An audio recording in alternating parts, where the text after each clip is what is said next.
Hello everyone. This is Imtiaz Begum, Assistant Professor, Department of Commerce and Management, Government First Grade College, Chikbalapur. Today I am going to take the session 3 of Employee Welfare and Social Security. So in the previous class we have discussed about the philosophies and principles of labor welfare. So some of the philosophies we have discussed: police theory, religious theory, philanthropic theory, trustship theory, public relation theory, and functional theory.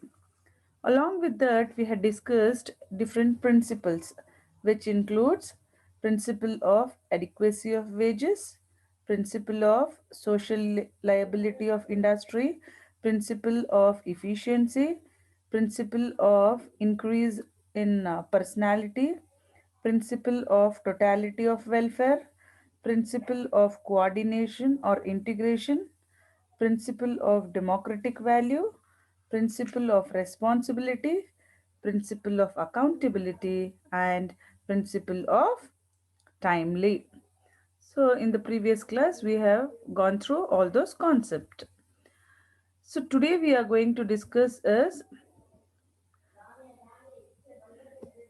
the constitutional provision of labor welfare. The learning objective of this chapter is the student will able to understand the constitutional provision of labor welfare, and the session outcome will be the student will be able to explain constitutional provision of labor welfare.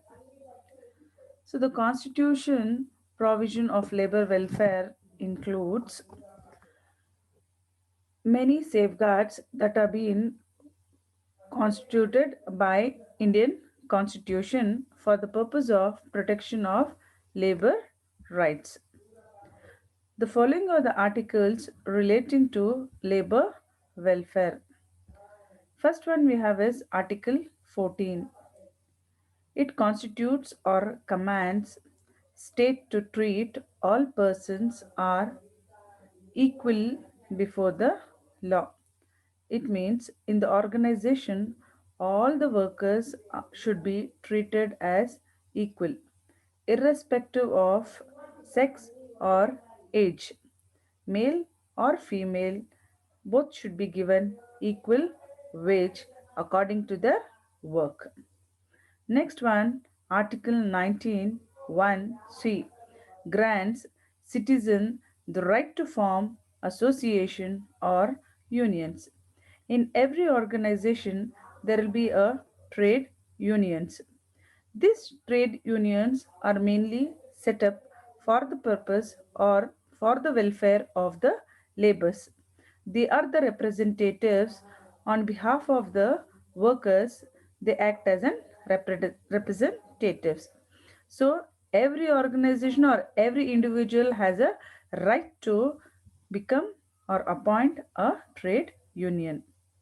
The next one, Article 21, it tells or promises the protection of life and personal liberty. So it is the right of every individual to get protection. So in the organization, the employee should be given the protection against industrial hazards or industrial accidents, and they should be given the liberty to take their salary or liberty to do. Next one, Article 23. According to this article, it prohibits forced labor. So it means nobody should be forced to do the work. Voluntarily, they themselves can do the work.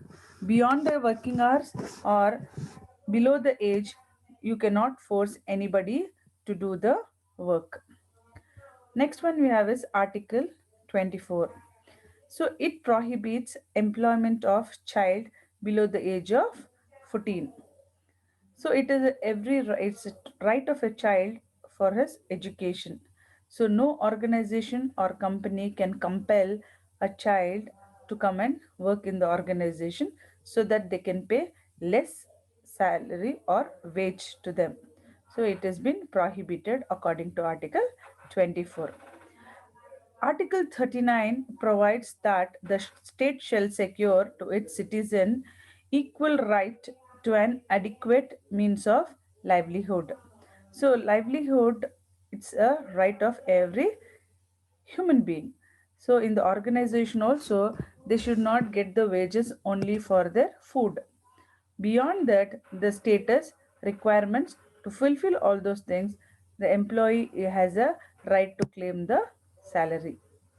Next one, Article 39A provides that the state shall secure the equal opportunity for access to justice to its citizen and ensure that such opportunities are not denied by reason of economic or other disability.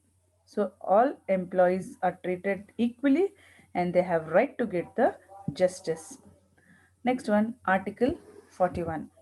It provides that within the limits of its economic capacity, the state shall secure for the right to work and education.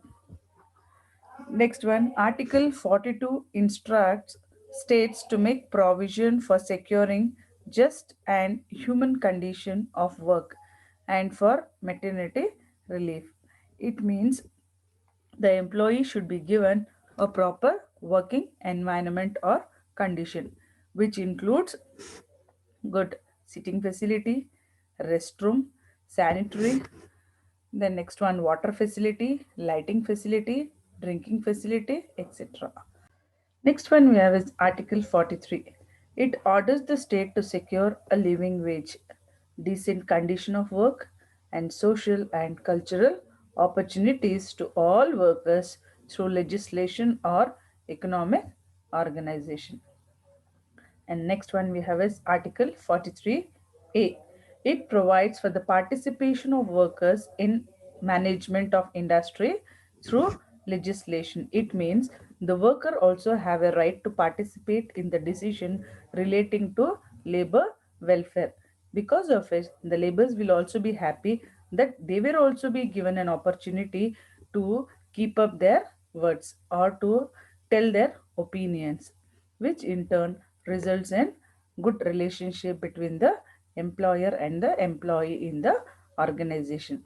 We have many more articles, but relating to our labor welfare, these are some of the articles which I have discussed. Next one, few questions I have. Article dash prohibits forced labor. So it is Article 23. Constitution provides right to work, which means every citizen of the country has the right to work.